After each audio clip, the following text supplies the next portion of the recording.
sida uu harka labada gelin u kala duwan yahay ayay nolosha aadanuhuna mid qura u noqonin xilli walba. taas macnaheeda oo kooban waa inaad sida maanta aad tahay ay cagsigeeda bari noqon karto, adiga oo lixaadkaadu dhammaystiran yahayna kadis xagasha kale aad ku aadi karto. maxamed muuse isaga oo 17 jir ah ayuu aragga beelay kadib markii loo qoray daawo aanan ahayn midii saxda ahayd, taasoo sababtay inuu aragga waayo. iskuma dhiibin waayaha, kamana hor joogsan marxaladii uu galay inuu tacliinta weheshado.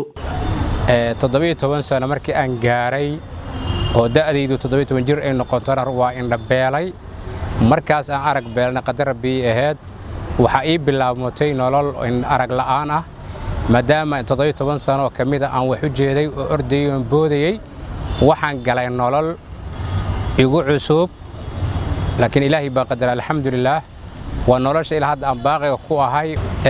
waxaan dib u bilaabay markaa qur'aankii oo indhala'aan ku soo arag ku bartay ayaan indhala'aan haddana dib ugu xifdiyay.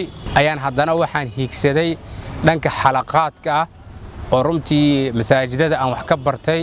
waxay u horseeday aqoontiisa inuu ugu adeego bulsho uu lixaad ku dhammaystiran yahay beddelkii uu isaga ishan reebi lahaa.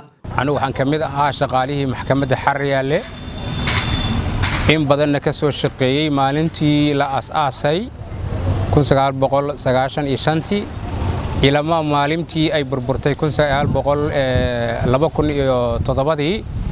runtii waa qadar aad u badan. waxaan u maleynayaa 12 sano inay markaa marayday maxkamaddu markii oo ciidamadii dalka soo galay ay burburiyeen.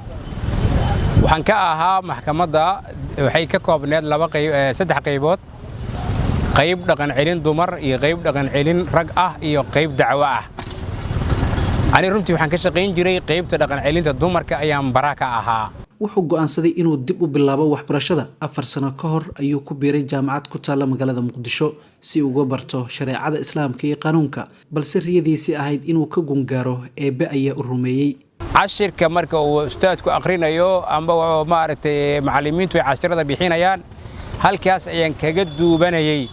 markii aan ka duubto cashir walba amba xiisad walba aan duubto kabacdi waqtiga kale oo gurigayga jooga ayaan maadaama u dhageysanayay.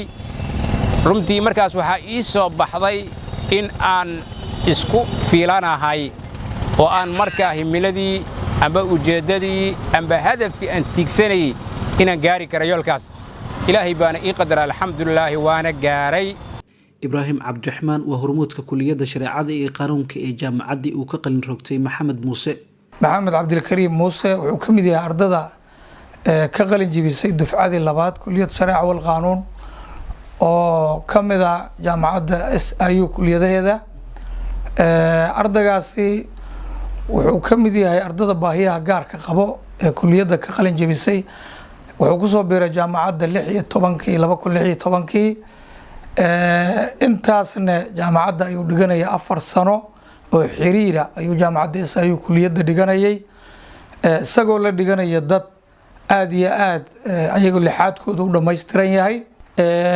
tadriibaadka markii laga qaadayo iyo imtixaanka midtermka iyo finalkaba waxaa marka looga qaadi jiray qaab oral ah. kala dhinaanta lixaadka ayuu qabaa maxamed muuse inaysan ahayn caqabad qofka ka hor istaagaysa inuu wax barto lana jaan qaado asaagiisa. waxaan rabaa marka dadka araggala inay ka faa'iidaystaan oo 24 saac kasta soo mara inay wax ka faa'iidaystaan, maana iska dayicin. waa inay wax bartaan, wax way baran karaan. waa inay shaqaystaan, way shaqaysan karaan. waa inay socdaan, way socon karaan. marka waxaan aad uga xumahay runtii anoo heerkan soo gaaray in haddana niyad kale ii bilaamo ma jecli. waxaan aad u jecelahay mustaqbalkayga ifaya inuu ii sii ifo oo heerka masterka iyo darajada doctor aan sii gaaro. ayadana waxaan ku gaari karaa in shacabka Soomaaliyeed oo walaalaha oo muxsiniinta maamul iyo dawlo iyo ganacsi iyo maaragtay bulsho rayid iyo culamaa u diin nooc rabaan aadaan in iga taageeraan igana gacan siiyaan. maxamed muuse oo ah 50 jir uu eebbe ugu deeqay 7 caruur ah waa tusaale cad oo muujinaya in ruux kasta uu gaari karo heerka uu rabo, taas oo aanan fadhi iyo dadaal la'aan aanan ku imaan.